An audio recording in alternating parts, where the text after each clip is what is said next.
Ladies and gentlemen, I'm back with you once again, and Joe Biden, Sleepy Joe, has once again thrown out his unity pledge that he campaigned on by attacking Republicans at a Maryland rally. What happened to his campaign promise of uniting the country? Once again, Joe has failed the American people. Before I begin, make sure you are subscribed for future updates.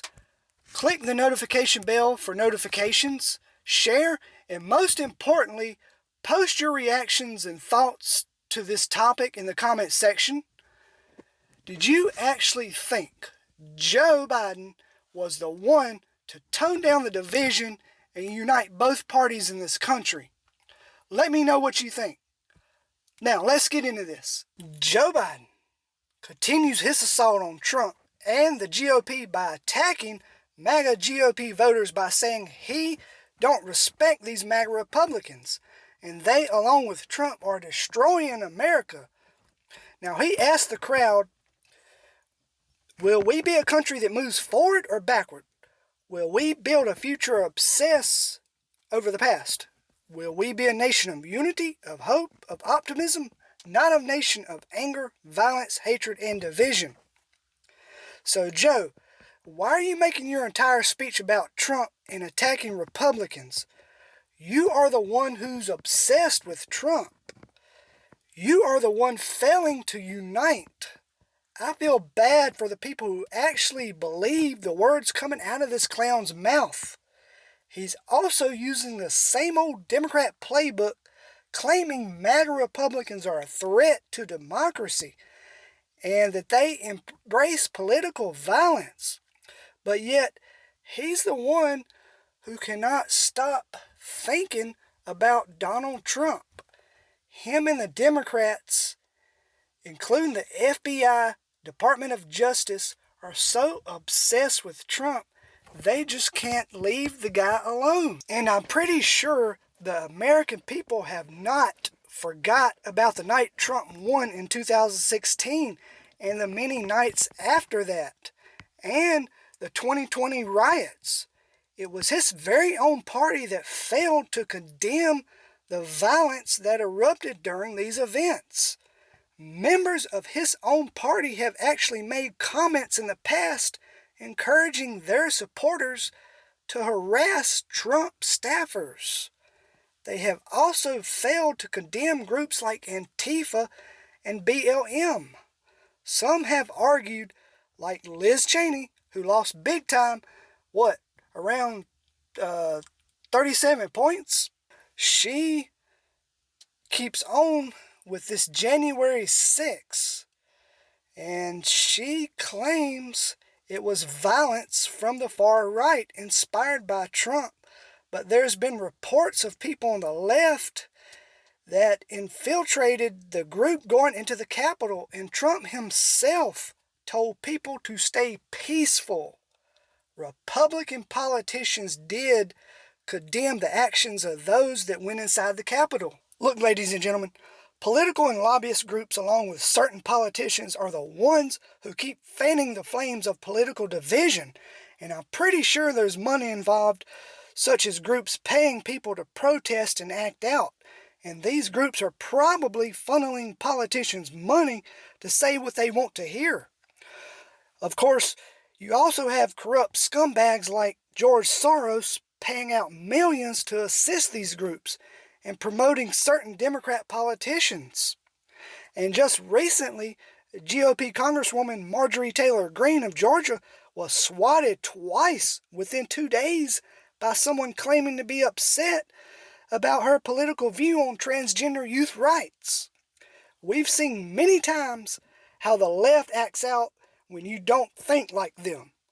But the Democrat politicians never seem to condemn their own supporters when they resort to criminal behavior, even if it causes harm to people on the opposite party. And the FBI raid on Trump's home is another ploy to cause division and has caused political violence.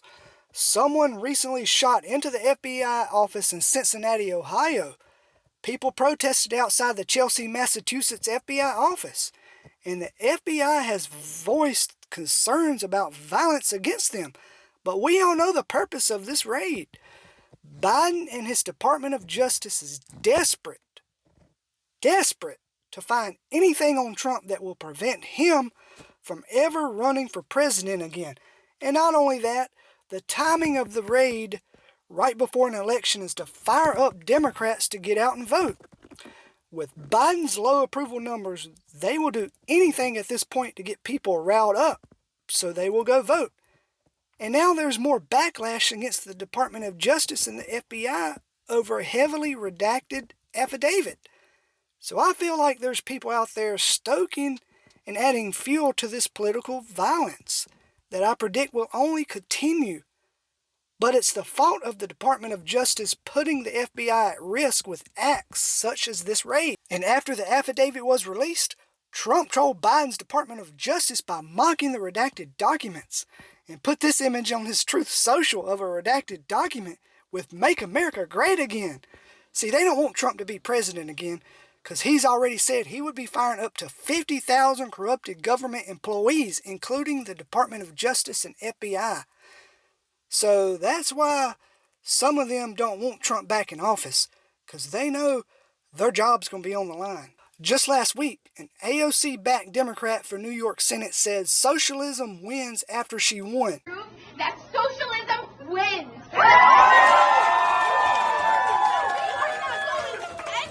We are not going anywhere, and we will not stop until we see a socialist slate across this city. So you see, ladies and gentlemen, candidates running on a socialist platform is another reason the country is falling apart.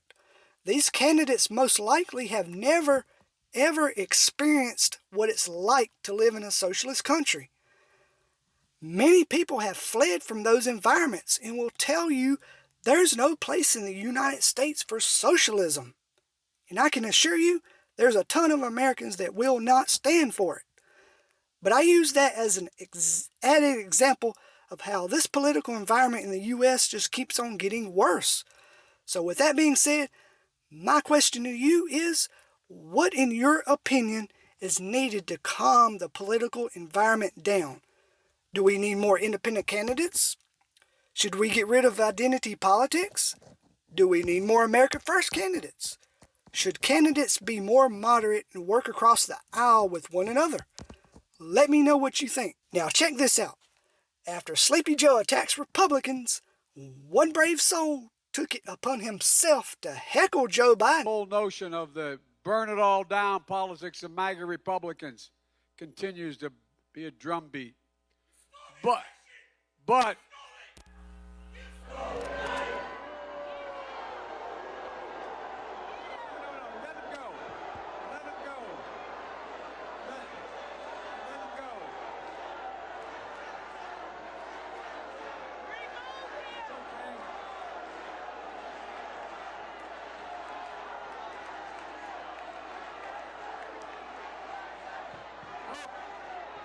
No, let him go.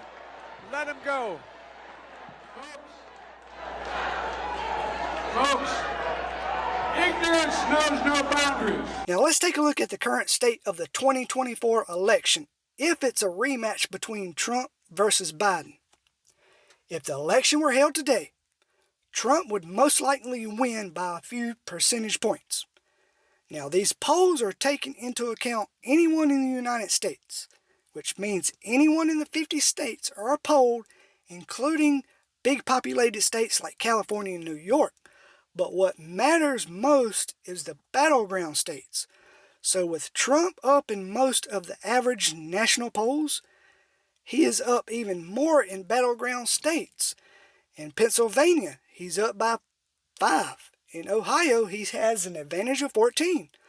Ohio, Florida, and Iowa at this point continue to trend in the direction of the GOP, so I would put them in the likely GOP column. Now, ladies and gentlemen, I try to get on with the left, but their mentality just won't allow me. Subscribe, share, post your comments in the comment section below. I hope you all stay safe out there. Have a great week.